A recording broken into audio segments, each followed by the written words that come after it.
आजकल वैसे भी मुझ पे कुछ ज्यादा ही मेहरबान हो रहे हैं। बेटा उसे एनर्जी नहीं आलस कहते हैं, आलस। अब ये कितना बढ़िया लग रहा है रूम मेरा यहाँ पर, माशाल्लाह माशाल्लाह। ऑन टाइम आज पूरा रेडी हो गया, जिसके साथ अलग से दुपट्टा लेना पड़ेगा। अपनी पहली बार चुप्पी तोड़ी है किसी चीज को लेकर, जस्ट बिकॉज यहाँ पर इनको ऑप्शन मिल गया है तो ये कुछ भी लिख रहे हैं। किसी की बददुआ से कोई फर्क नहीं पड़ता। ये को खुदा पे आपने कॉपीराइट तो करवा नहीं लिया। अस्सलाम वालेकुम my YouTube family. So finally इतने दिनों बाद एक लॉन्ग व्लॉग में मैं आप लोगों से मुलाकात कर रही हूँ। सहरी की प्रिपरेशन ऑलमोस्ट मैंने रात को ही करके रख ली थी। आटा वगैरह मतलब गूंद दिया था। अभी मुझे पहले तहज्जुद की नमाज पढ़ लेती हूँ। ज्यादातर तहज्जुद की नमाज मैं और मेरे हस्बैंड साथ ही पढ़ते हैं और इसी रूम में पढ़ते हैं। हारी थी कि मैं ना आज आप लोगों को छोटा सा एक अपना होम टूर भी दूँ। आज मैं लॉन्ग व्लॉग बना रही हूँ ना, तो आप लोगों को थोड़ा सा दिखा भी दूँ, क्योंकि किसी भी शॉर्ट में मैंने ये वाली क्लिप्स ना आप लोगों के साथ शेयर ही नहीं की है। ऑलमोस्ट जाने को है, मैंने कहा अभी दिखा दूँ, फिर ईद के बाद तो कोई मतलब नहीं, ये सब हटाना पड़ेगा। मैं सिर्फ अपने रूम का एक कॉर्नर दिखा रही हूँ जो मैंने डेकोरेट किया हुआ है। देखो यहाँ पर जानमाज मैंने बिछा दी है। का सबसे ज्यादा सुकून भरा कोना होता है, ज्यादातर हम नमाज यहीं पर अदा करते हैं। अभी मैं आपको लाइट ऑन करके दिखाती हूँ। लाइट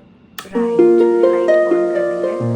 इस पे लिखा हुआ है start with Bismillah, hope with इंशाल्लाह एंड विद अल्हम्दुलिल्लाह। इतना प्यारे कोटेशन है ना, ये मुझे बहुत प्यारा लगा था। ये मैंने एक मंगवाया था। फ्लावर लगा दिए हैं इस तरीके से डेकोरेट करके, और साथ में मैंने ये फेरी लाइट लगा दी है। जो है वो ये है रमदान करीम का, रमदान करीम। मैंने इसके अंदर ना ये फ्लावर वाली भी वो मंगवाई थी, LED लाइट्स, बड़ी खूबसूरत है। ये पॉट लिया था। एंड ये साथ में ये लैंटर्न बोलते हैं इसको, जो आजकल बड़े चल रहे हैं ना, बड़े प्यारे लगते हैं रमजान में। इसके अंदर मैंने सेंटेड कैंडल लगा रखी है। ये एनिवर्सरी पे मंगवाई थी ना, तब की बच रही थी, तो मैंने इसके अंदर ये लगा ली। आप बताना कैसा लग रहा है ये सारा मेरा जो डेकोरेशन है। साथ मैंने ये अपने हस्बैंड की हेल्प से लगवाया था, रमदान मुबारक। देखो कितना सुंदर लग रहा है ना। एंड साथ में ये कैसा लगा मुझे ज़रूर बताना। मैं अच्छी वाइब आती है मुझे और बड़ा दिल लगता है यहाँ पे नमाज पढ़ के ना, दुआ मांगो इतना।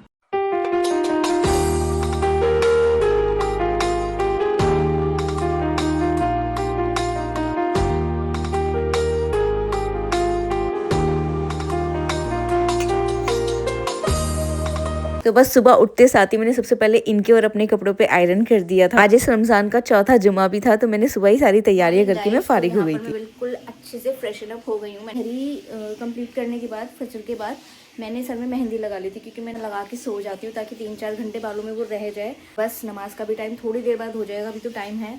बस हाँ, मुझे चेंज करना बाकी है। और आज के लिए मैंने एक न्यू कुर्ती मंगवा के रखी थी। पूरे घर की मैंने सफाई कर दी। मैंने सोचा, मतलब मेरा यही होता है जब मैं लॉन्ग व्लॉग स्टार्ट करती हूँ ना, मैं सोचती हूँ पहले पूरे घर की सफाई वगैरह कर लूँ, ताकि व्लॉगिंग के टाइम मुझे डिस्टर्बेंस ना हो। मतलब ना कि मशीन में मैंने कुछ कपड़े डाले हुए हैं।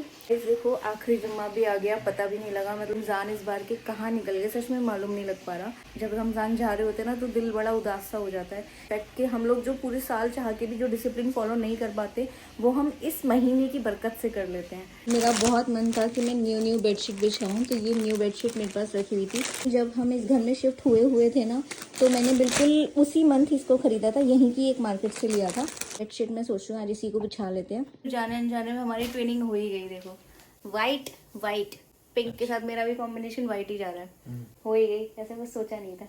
मैं फटाफट बेडशीट बिछा दूँ क्योंकि आप बहुत अच्छे बिछाते हो। आजकल वैसे भी मुझ पे कुछ ज़्यादा ही मेहरबान हो रहे हैं, हेल्प करा देते हैं मेरी कुछ चीज़ों में। मैंने सारी क्लीनिंग वगैरह सब कर दी थी, बस बेडशीट उतारी थी क्योंकि कपड़े वॉश कर रही थी ना मैं, तो मैंने सारे कपड़े वॉशिंग मशीन में डाल दिए थे। तो बस ये बेडशीट रह गई थी बिछानी। और आज का जो वो स्पेशली व्लॉग बना रही हूँ ना, बड़ी हिम्मत करके बना रही हूँ। रमज़ानों में उतनी एनर्जी आ नहीं रही है जो कि मेरी हर साल रहती थी। मैं ट्राई फिर भी कर रही हूँ अपनी साइड से बेस्ट दे, लेकिन फिर भी देखो बेटा उसे एनर्जी नहीं आलस कहते हैं, आलस। जब कैमरा ऑफ हो गया तो इन्होंने बोला मेरी हेल्प करा दो जरा, मेरे से बेच नहीं रही है, तो मैंने पूरी हेल्प कराई है। खाली क्रेडिट लेना है कि मैंने बिछाई है। हो गई, अच्छी लग रही है देखो ऐसे, है ना। जुम्मे का भी वक्त हो रहा है, मतलब जोहर का भी टाइम हो रहा है, नमाज का सब कुछ सारा काम हो गया है। मुझे भी बस नमाज के लिए जाना है, ये भी निकल रहा है। आते वक्त बस आप फ्रूट्स लेते आना, है ना। अच्छे फ्रूट्स लेकर आना, बढ़िया बढ़िया। अनार ले आना एक। तो इफ्तार के लिए चना चाट बनानी है। मैंने चने भी बॉईल करके रख दिए हैं पहले। कितनी प्यारी लग रही है ना माशाल्लाह बिछ के। मतलब है सफाई वफाई जितनी मर्जी कर लो, लेकिन बेडशीट नहीं बिछ जाती ना अच्छे से बिल्कुल नीट एंड क्लीन करके, तब तक ना रूम अच्छे से सफाई दिखती नहीं है रूम में। अब देखो बेडशीट बिछ गई ना, अब ये कितना बढ़िया लग रहा है रूम मेरा यहाँ पर, माशाल्लाह माशाल्लाह। 4:30 हुआ नहीं, घड़ी थोड़ा आगे चल रही है, भी 4:15 हुआ है। किचन की कुछ हाल है, मैंने चॉपिंग कर ली है चॉपिंग बोर्ड पे। वो बहुत पसंद है दही फुल्की, उस दिन मैंने बनाई थी। उस दिन से कई दफ़ा बोल चुकी कि प्लीज़ वो बना दो, तो आज मैं वो भी बनाऊंगी। प्लस ज़्यादा टमाटर और लहसुन इसलिए लिया है क्योंकि मैं ना टमाटर की चटनी भी बना लूँगी। 2-3 दिन इकट्ठा मैं स्टॉक करके रख लेती हूँ तो वो चल जाती है। और ये सब छिलके वगैरह सब मैं भी डिस्कार्ड कर दूँगी। तो यही हालत होती है इफ्तार से पहले कुछ किचन की। इनफैक्ट इससे भी ज़्यादा बुरा हाल अभी हो जाएगा। अभी तो ये फिर भी कम है। लेकिन अभी भैया आ गए थे पिकअप के लिए, तो कुछ ऑर्डर्स थे वो मैंने पैक शहरी में ही कर दिए थे, तो वो पिकअप उनका करवाया क्योंकि वो ज़रूरी भी था आज के आज उनका निकलना। तो वो सारे पिकअप कराए तो मेरी आँख खुल गई। तो मैंने सोचा मैं जल्दी चॉपिंग वॉपिंग करके फ्री हो जाती हूँ। मेरी ज़्यादा हिम्मत नहीं हो पा रही है कुछ व्लॉगिंग वगैरह करने की, इसलिए मेरी वीडियोज़ भी बहुत कम कम आ रही है। आप लोग देख ही रहे होंगे। मतलब हर बार मैं रमज़ान में बहुत एक्टिव रहती थी माशाल्लाह, इस बार भी हूँ, बट मैं अपने चैनल पर ज़्यादा एक्टिव नहीं हूँ। उसके पीछे बहुत सारे रीजंस हैं गाइस। एक चीज़ और, मुझे आप लोगों से बहुत सारी बातें आज शेयर भी करनी है। इफ्तार कर लें फिर मैं आप लोगों से मुझे ढेर सारी बातें भी करनी है क्योंकि इतने दिनों बाद मैंने लॉन्ग व्लॉग स्टार्ट किया है। तो कुछ बातें हैं जो सुननी है, कुछ बातें हैं जो मुझे अपने मन की आप लोगों से कहनी भी है। मैं कहूँगी कि मेरी इतनी पूरी शॉपिंग हो गई है तो मैं आपको वो भी दिखाऊंगी। एक सूट भी है इसके अंदर, वो इनकी पसंद का इन्होंने दिलवाया था, तो वो भी मैं आपको दिखाऊंगी।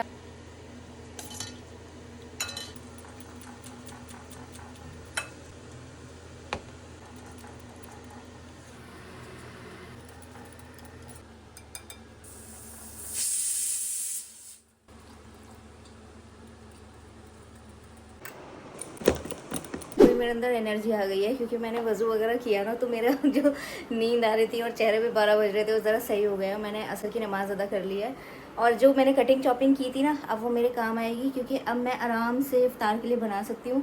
बड़ा आलस आता है मुझे सब ना छीलने काटने में, बहुत ज़्यादा आलस आता है। हैवी इफ्तार कुछ नहीं बना रही हूँ, दही फुल्की बनाई है मैंने। और जब ये फ्रूट्स लेकर आने वाले हैं, इनकी असल में एक मीटिंग भी थी ना, तो ये कह रहे थे वहीं से वहाँ निकल गया था, इनको टाइम लग गया। तो फ्रूट मैं बिल्कुल हाथों हाथ बनाती हूँ।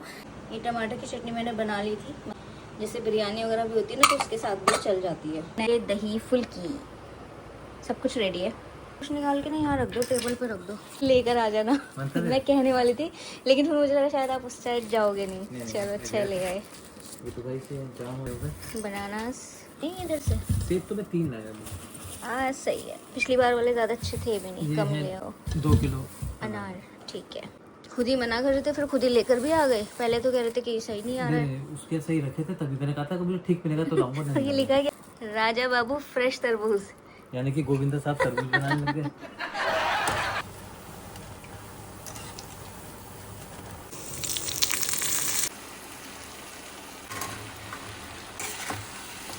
गाइस यहाँ पर चना चाट भी पूरी रेडी हो गई है। कोई हेल्प चाहिए? नहीं कर लोगे? हो गया बस। About to done. हाँ ये ऐसे वाले ना साइड कर देना, ये मत वो मिक्स मैंने होने सब देना इसमें। वो मैं सब हटाया था, मेरे को खुद बहुत ज़्यादा वो लगता है अजीब। क्या बोल रहा हूँ, मैं प्रो हूँ इसमें। हम्म। ये तो मीठा नहीं निकलेगा ना, ये तो इसका कलर पूरा वाइट हो। सैलेड में खुद बना लूँगी कि बस आप अनार कर देना, इतनी हेल्प बहुत है। चलो ये फ्रूट्स कर रहे हैं। ये गाइस ये मैंने मंगवा के रखे थे, कुछ दिन पहले के ही रखे हुए हैं। ये हंगरी टोस्ट है, फ्राई तो किया नहीं, मैं सोच रही थोड़े से ये बना दूँ क्योंकि मैंने वैसे पकौड़े वगैरह तो बनाए हैं नहीं, ज़्यादा नहीं, थोड़े से बिल्कुल। मेरे उसके लिए टमाटो केचप की नीड होगी, वो तो हमारी खत्म हो रही है। मिल जाएगी सामने, थोड़े से निकाले मैंने, तो ले आओगे सामने से शॉप से, वो ले आओ। चीज़ अच्छी हो गई। मेरे को वैसे भी इफ्तार के बाद खाना बनाना था, तो अब मुझे खाना नहीं बनाना पड़ेगा क्योंकि ये लेकर आ गए हैं बिरयानी, मेरी फेवरेट। मेरे को कहने वाली थी कि बिरयानी लेते आना, लेकिन ये खुद ही लेकर आ गए बेचारे मेरे हस्बैंड प्यारे से। क्योंकि आज छुट्टी, इफ्तार के बाद मुझे कुछ नहीं बनाना पड़ेगा, ये हमारा इशा के बाद का खाना हो जाएगा। तो बस मुझे बनाना होगा सहरी के लिए, तो वो तो मैं रात को आराम से कुछ भी बना लूँगी। तो अब मुझे खाना बनाने की टेंशन नहीं है इफ्तार के बाद।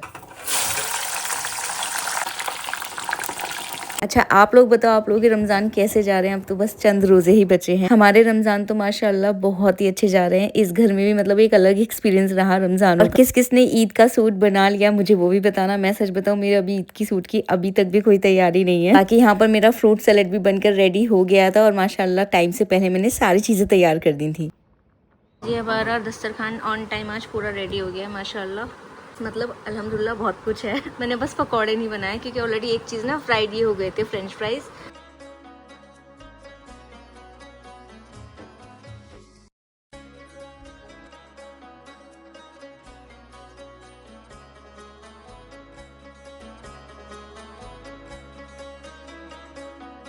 इफ्तार गाइस एकदम खाना पीना मस्त से हो गया। और जब तक रोज़ा नहीं खुलता है तब तक तो यकीन मानो जो एनर्जी होती है ना हमारे अंदर, ये भी कर लो वो भी कर लो, लेकिन एक बार रोज़ा इफ्तार कर लिया मगरिब की नमाज के बाद तो बॉडी में ताकत ही नहीं रहती। सच में मन करता है, इतनी तेज़ मुझे नींद आती है ना रोज़ाना मेरा है कि इफ्तार के बाद मगरिब की नमाज में मैं झूम रही होती हूँ सीरियसली। तो आप लोगों को थोड़ी सी अपनी शॉपिंग दिखा देती हूँ जो मैंने आप लोगों के साथ दिन में शेयर भी किया था ना, क्योंकि बहुत सारा मैंने पानी पी लिया, नींद भी आ रही है, लेकिन नहीं अभी मैं ईशा की नमाज़ भी मुझे अदा करनी है, ये तो चले गए हैं। बस ये व्लॉग को कंप्लीट करके फिर मैं ईशा की नमाज़ भी अदा करती हूँ, थोड़ी सी शॉपिंग आपको दिखाती हूँ। चाहे बेशक से वो हम ईद पे वो चीज़ ना पहने, लेकिन रमज़ानों के बहाने ही सही हम कुछ शॉपिंग ऐसी कर लेते हैं जो कि हम ईद पर पहन पाते हैं। मैंने कुछ चीज़ तो आपको शॉर्ट्स में दिखाई थी, मैं इनके साथ ज़ूडियो गई थी। देखो मैंने स्लीपर्स ली थी और इनका प्राइस 199 रुपीज़ का ये सिर्फ मुझे मिल गई थी, और मैंने पहन के देखी थी तो मेरे पैरों में मुझे अच्छी भी लग रही थी। स्लीपर्स मैंने ये ली थी, तो ये कह सकते हैं कि मतलब बस मैंने रमज़ानों में ख़रीदारी कर ली है। अभी नॉट श्योर, मैं ऐसे शायद हो सकता है रमज़ानों के बाद ही पहनना शुरू करूँगी, अभी तो मैंने इनको पहना नहीं है। अब मैं आपको एक सूट दिखाती हूँ, ये मेरे हस्बैंड ने मतलब पसंद किया था ये सूट। दिस सूट कह रहे थे कि तुम्हारे ऊपर बहुत अच्छा लगेगा। इनको ना येलो कलर बड़ा प्यारा, बहुत ज़्यादा अच्छा लगता है मेरे हस्बैंड को येलो। और ये ऐसी बंगाली स्लीव्स चलती थी ऐसी, मुझे थोड़ा पहनने के बाद ना लूज सा लगा। और यहाँ पर भी इस पे चिकनकारी वर्क है, कुछ है सिंपल सोबर सा विदाउट दुपट्टे के साथ, और इसके साथ ये बॉटम है। मतलब कॉम्बिनेशन तो नो डाउट अच्छा लग रहा है मुझे। वो ये इसके साथ इसका बॉटम है, हाँ दुपट्टा इसके साथ नहीं है, तो मुझे इसके साथ अलग से दुपट्टा लेना पड़ेगा। हाल का है, मैंने अम्मी को स्पेशली बोला कि अम्मी मेरे लिए एक कॉटन का प्लेन दुपट्टा और एक ब्लैक प्लेन दुपट्टा ये ज़रूर भिजवा देना। अगर मुझे थोड़ा लूज आ रहा है ये, मैं सोच रही हूँ इसको चेंज कर दूँ। आप लोग बताना कैसा लग रहा है। लग तो अच्छा रहा है वैसे लेकिन मेरे ऊपर मुझे थोड़ा ज़्यादा ही लूज़ लग रहा है ये नीचे पूरा इसमें चिकनकारी वर्क है। यही लग रहा है आज अलविदा जुमा है, लेकिन मे भी हो सकता है कि इसका अगला जो भी होगा एक और जुमा हमें मिल जाए तो शायद मैं तब इसे पहन लूँगी। ये बिल्कुल कॉटन में नाइट सूट चाहिए था, ये इसका कलर ब्राउन कलर में है, बहुत ही प्यारा लग रहा था मुझे। ये मैंने ज़ूडियो से लिया था, बहुत बढ़िया, मेरे बहुत काम आने वाला है ये। ऐसा मेरे पास था भी नहीं, और इसका कपड़ा बहुत अच्छा है, आफ्टर वॉश कहीं नहीं जाने वाला, ये ऐसा ही रहेगा ये कपड़ा। फ्रॉक वाली कुर्ती ली है क्योंकि ये कलर मैंने पहना भी नहीं है, वाइन कलर है ये, और इसका फ्लेयर बहुत अच्छा है। ये देखो इसका जो फ्लेयर है ना ये बहुत अच्छा है, तो इसका जो पहन के जो लुक आएगा ना इसका, मतलब इसका जो फॉल आएगा नीचे तक वो बहुत अच्छा आने वाला है। और इसको ईद के सेकंड डे पहना जा सकता है, बहुत ही अच्छी कंफर्टेबल सी है। इस बार तो वैसे इतनी गर्मी है तो सब हल्के हल्के कपड़े लेने वाले हैं, आई होप। मैं तो ऑफकोर्स मैं तो बहुत हैवी कुछ नहीं लेने वाली हूँ इस बार ईद पर। मैंने आप लोगों से बोला था ना कि कुछ दिल की बातें हैं मैं आप लोगों से करना चाहती हूँ। मैं आप लोगों से एक चीज़ बोलूँगी गाइस, ना आप कहीं जा रहे हो ना मैं कहीं जा रही हूँ, कुछ भी चीज़ ऐसी नहीं है जो किसी से छुप पाती है। कभी ना कभी चीज़ें सामने आ ही जाती हैं, चाहे इंसान कितना भी छुपा ले, कुछ भी कर ले, ठीक है। और मैंने तो अपने मुंह से किसी बात का कोई जिक्र ही नहीं करा किसी भी वीडियो में, तो प्लीज़ बस मैं आप लोगों से एक चीज़ की रिक्वेस्ट करूँगी, आप सब वक्त दो मुझे, थोड़ा सा पेशेंस रखो। जैसे ही सही वक्त आएगा मैं आप लोगों से सारी चीज़ें शेयर करूँगी। और कोई बोल रहा होता है इसकी वीडियोस देखना बंद करो, इसे अनसब्सक्राइब करो, ये हमसे सारी चीज़ें छुपाती है। खैर वो उनका पॉइंट ऑफ व्यू है। वो कहते हैं ना जिस चीज़ का जब सही वक्त होता है तो वो सामने आ ही जाती है, ऐसा ही कुछ आप समझ लो। मैं भी यही हूँ, मेरा चैनल भी यही है, तो चैनल पे जैसे भी कोई भी चीज़ें न्यू ऐड होंगी तो वो जाहिर सी बात है आप लोग को दिख ही जाएंगी। श्योर आप लोग मेरी इस बात की थोड़ी सी वैल्यू करेंगे और इस बात को समझेंगे कि मैंने अपनी पहली बार चुप्पी तोड़ी है किसी चीज़ को लेके। मैं अभी उस बारे में बात यहाँ करना नहीं चाह रही हूँ, बट आई एम श्योर आप लोग समझ रहे होंगे कि मैं क्या बोलने का ट्राई। एक चीज़ और है जिसने मुझे सच में बहुत हर्ट किया है पिछले कुछ दिनों में। मैंने अपनी सेल जो हेयर पे स्टार्ट की थी वो 4 तारीख को स्टार्ट की थी आई थिंक। मैंने सोचा चलो आज लॉन्च कर देते हैं, क्योंकि मेरी वेबसाइट मेरे हस्बैंड मैनेज करते हैं, मुझे प्राइस ड्रॉप कराने होते हैं या फिर वापस ओरिजिनल प्राइस पे डलवाना होता है तो उसके थ्रू होती है, ठीक है।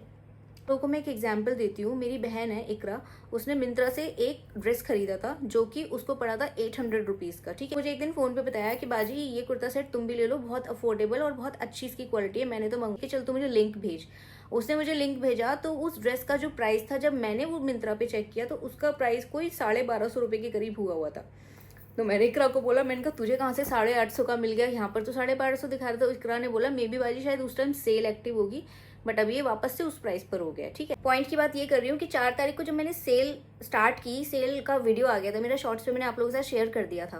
मुझे अब आप लोग मुझे ये बताओ कि 4 तारीख से पहले जिन्होंने 2 तारीख को, 2 मार्च को, 3 मार्च को जो ऑर्डर किया, तो क्या उन लोगों का मेरे ऊपर राइट बनता है कि वो लोग आके मुझे ये बोले कि आप तो फ्रॉड हो, आप तो धोखा दे रही हो, प्राइस घटा दिए और हमसे ज़्यादा ले लिए। एरा का नंबर नहीं मैनेज करती क्योंकि मेरे पास इतना वक्त नहीं है। मेरे पास अपना यूट्यूब, इंस्टाग्राम, अपना कंटेंट सोचना, कंटेंट बनाना, वीडियो शूट करना, वीडियो एडिट करना, ब्रांड कोलैबोरेशंस, और मैं अपना घर भी मैनेज करती हूँ। मेरे लिए ये सारी चीज़ें ऑलरेडी इतना कुछ बल्क में है ना, मेरे पास इतना टाइम नहीं है। मैंने ऑलरेडी बोल रखा है कि वो नंबर मैं हैंडल नहीं करती हूँ। अगर आप लोगों को लगता है ना कि वो मैसेजेस जो आप कर रहे हो, जो ऑर्डर बुकिंग कंफर्मेशन के जो जाते हैं वो मेरे थ्रू नहीं जाते हैं, एक बंदा हमने बिठा रखा है, वही वो सब हैंडल करता है। जब कोई जो स्टाफ के एम्प्लॉय हैं उन्होंने बहुत समझाया उन्हें कि मैम देखिए ऐसा नहीं होता, ये सेल है, सेल आज से ही स्टार्ट हुई है, आपसे लड़ने का झगड़ने का तो कोई मतलब नहीं होता। बहुत मेहनत से इस ब्रांड को मैंने सेटअप किया है और बहुत मेहनत मुशक्कत करके मैं इसको चला रही हूँ, ठीक है। इसमें मेरा भी लाखों का इन्वेस्टमेंट लगा हुआ है। वो लड़ रही है लिटरली स्टाफ से।